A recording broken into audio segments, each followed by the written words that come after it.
Hi, welcome to my channel raghuanandsir. I will. I've been asked by a lot of subscribers to solve some sums on weighted average cost of capital, which is what I'll be doing now. So let's quickly move towards the whiteboard. We are going to be solving a sum on weighted average cost of capital. We know what is weighted average cost of capital. We need to first get all the specific cost of capital and then add it up in order to get something called the weighted average cost of capital. Now let's assume we'll take a situation like this. I've given you a sum where this is the balance sheet liability side of a company. Equity capital is 400 lakhs, reserves is 200 lakhs, 12% preference capital is 100 lakhs, 13% debenture is 800 lakhs, 12% loan is 700 lakhs, and there is also a current liability. The total of this is 2,500 lakhs, which is the balance sheet liability side total. Now I need to calculate the weighted average cost of capital. We need to keep one thing in mind, that for current liability, the concept of WACC does not apply. It applies to everything else, including the reserves and surplus. The question gives you so much. Okay, you can pause here and make a note of this. And also the question gives you additional information. What is that? On equity 18% is expected, on reserves 15% is expected, and the tax rate applicable is 40%. Right. Now, as a part of the solution, how do we start solving this problem is the thing. Now, as a part of the solution, I will go in the order. First thing, all of us have understood that current liability does not come into this calculation at all. So let's forget current liabilities. We'll take the remaining 5. I'll go to equity capital. Now, equity capital, I don't have to calculate any cost of equity or KE because it is already given as 18%. Now, 18% can also be written as 0.18. Is that right? Is this clear? 0.18. Then the next one is the retained earnings, which is KR, cost of retained earnings, is also given to you as 15% in the question itself. So 15% is written as 0.15. What is next? Next is preference share capital. And here they have already given the preference share capital percentage as 12. So cost of preference is also known. Cost of preference is 12%. 12% can be written as 0.12. So out of the 5, we already know the cost of capital, specific cost of capital for 3. We just have to calculate the cost of capital for debenture and loan. Now I'll take debenture. Okay. Now cost of debenture, I don't want it before tax, I want it after tax. So what is the formula for this? It is the interest that you are going to pay divided by the net proceeds into 1 minus tax rate. All right. Okay. Now what I do is,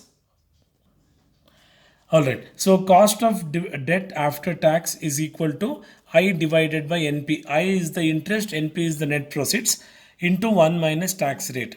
Okay. Now I, when I say I, it is this 13% on 800. 13% on 800 is 104. And I'm taking this 800 as the denominator, and 1 minus 0.4. What is that 0.4? 0.4 is the tax rate. How did I get 0.4 from 40%? 40 divided by 100. When you do, you get 0.4 or 0.4. So when you calculate it this way, you are going to get the answer as 7.8. Okay. So now I have cost of debt after tax. I take it as 7.8, which we have just now calculated. I will also, there is also one more debt, which is a loan. So what I do is, I do the same thing here.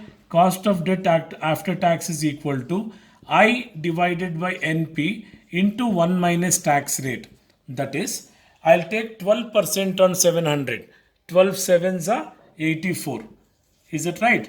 84. 84 divided by 700 into 1 minus same tax rate, 0.4 or 0.4. When I calculate, I think this we get the answer as 7.2. So the second cost of debt after tax is 7.2. So now please understand, there were five long-term financing with us on which we were supposed to calculate the cost of capital. So on each one, when you calculate, you call it a specific cost of capital.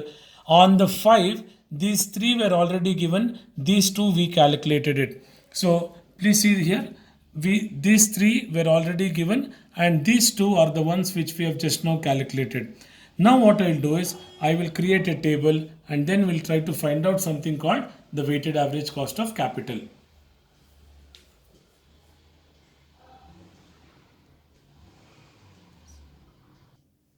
So we understood the question. We had to calculate cost of capital for five long-term sources, three of which is already given in the question, okay, directly or indirectly. And for two, I think, we calculated the cost of debt after tax. All right, now let's come back to this. We need to create a table, something like this, right? So we have the weighted average cost of capital table. We have the source, and then we have the amount, we have the proportion, we have the specific cost of capital that we have already calculated, and then the weighted average. Now, all that we have to do is we need to just write it down. For example, the question says there is equity, reserves, preference, everything.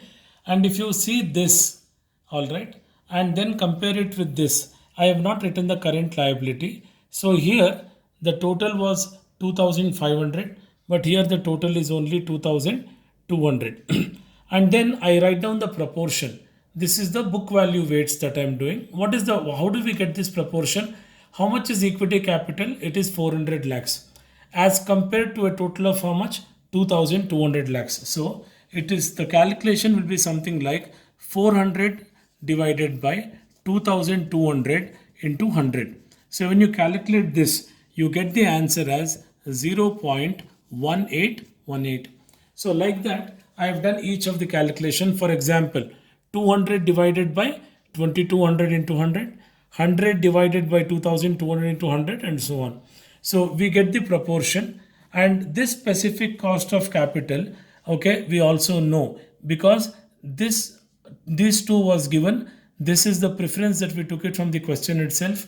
All right. And these two are the ones that we just calculated, 7.8 and 7.2. So now what I do is I need the weighted average. How do I get the weighted average? I take the proportion, I multiply it with the specific cost of capital. So I take the proportion multiplied with specific cost of capital. That is 0.1818 into 0.18. Okay, we get something like 0.0327 and so on. So I do the multiplication for the rest of it. And finally, I get this number as 0.1029. When I put it into as a percentage form, it becomes 10.29%. So if you see here, specific cost of capital is going as high as 18%. Okay, it is like as low as 7.2%. But when you look at it from a weighted average cost of capital perspective, it is 10.29%. So when you earn 10.29%, it means that you are able to meet your cost of capital requirement. I hope it was of some use to you. If you like my video, please like, share and subscribe. Thank you so much.